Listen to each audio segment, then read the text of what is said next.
नमस्कार Sanjay sir, thank you so much for inviting me here. Sir, बड़े ही प्रसन्नता और हर्ष का विषय है कि श्रीमान चीफ जस्टिस महोदय साहब जूता कुटेल की उपाधि प्राप्त करते करते बच गए और ये उपाधि देने वाला कोई बाहर का व्यक्ति नहीं है।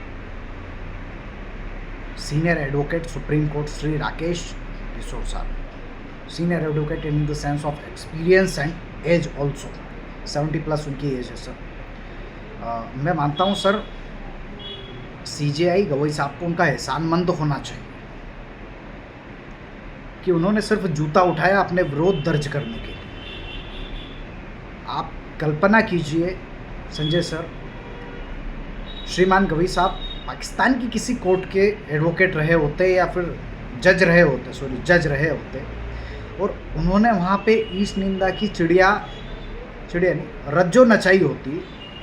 रज्जो समझ रहे हैं ना, यदि पाकिस्तान में उन्होंने ईश निंदा की रज्जो नचाई होती तो उनके चीथड़े बखेर दिए गए होते संजय सर, चीथड़े।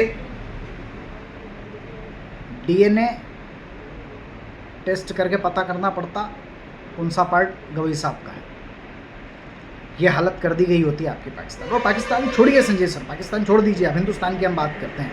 हमारे पास सैकड़ों नहीं हजारों उदाहरण है इस बात के। आप रिसेंट का अपने उदयपुर का केस देखिए, आपके यहाँ का कन्हैया लाल जी को गला रेत के इसलिए मारा गया क्योंकि उन्होंने ईश निंदा की थी इनके हिसाब से। ये इनका लेवल ऑफ टॉलरेंस है सर। और भाईचारा तो फिर मुझसे बात ही मत कीजिए आप इस विषय में, फिर लंबा हो जाएगा मामला। आपके पास सिर्फ 5-7 मिनट है इस विषय पर चर्चा करने के लिए। आप मान लीजिए किसी इस्लामिक मैटर से संबंधित कोई केस होता और यदि आपने ऐसी ओछी टिप्पणी की होती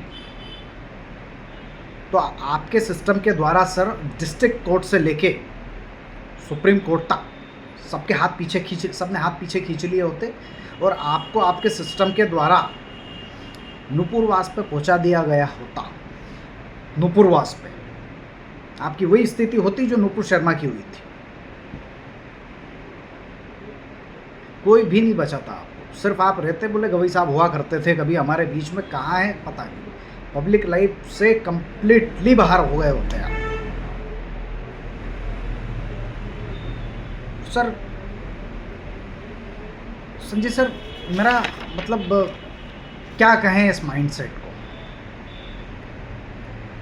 मतलब सेक्युलरिज्म की रांड बनना ही है सिस्टम, ऐसा इनमें कीड़ा है। उनको पता नहीं क्या खुजली रहती है कि हमें सेक्युलरिज्म के नाम पे रांड बन के रहना है। हालांकि मैं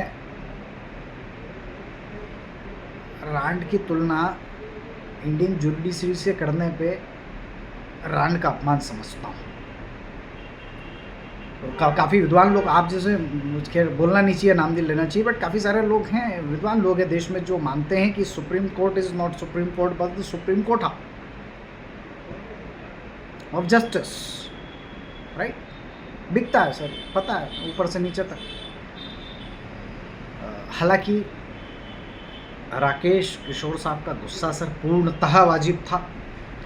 कहीं से भी उन्होंने गलत किया सही किया, that is a different matter sir, completely different matter. और उसके लिए कानून में प्रावधान है। ठीक है साहब, उनको 3 महीने के लिए अंदर जेल में डाल दीजिए, कोई दिक्कत नहीं। पर सवाल आपका वो का वही रहा, सवाल नहीं बदला कि ये क्यों मजबूर हुए एडवोकेट किशोर साहब ऐसा करने के लिए। आपकी हरकतों की वजह से 40 साल लगते हैं सर न्याय देने में, 40 साल लगते हैं न्याय देने में। हमारे केसेस चल रहे हैं, मुझे उम्मीद है कि वो 8-10 साल नहीं निपटेंगे, डिस्ट्रिक्ट लेवल से ही नहीं निपटेंगे। भुग तो भोगी हूँ सर मैं सिस्टम का, मुझे पता है इस बात की। और सीजीआई से ऐसी उम्मीद नहीं करनी, मतलब ऐसी उम्मीद नहीं कर सकता कोई भारतीय कि वो अपनी मतलब वर्बल डायरिया है साहब, वर्बल डायरिया किसी भी प्रकार से एक्सेप्टेड नहीं है। आपको यदि कुछ कहना है तो रिटर्न में दीजिए ना, why it is not part of judgement, लिख के दीजिए आप उस चीज़ को। चीज़ें रिकॉर्ड पे आनी चाहिए यदि आपका ऐसा मत है।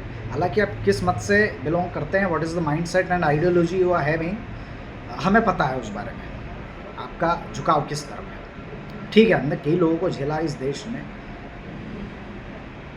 ठीक है, समय है, ये भी निकल जाएगा, बट सुधार तो करना पड़ेगा सर।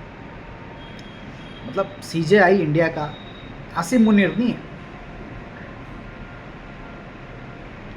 या वो पाकिस्तान का प्रधानमंत्री शहबाज शरीफ, मस्खरा शहबाज शरीफ, वो तो नहीं है, हम भारत में नहीं।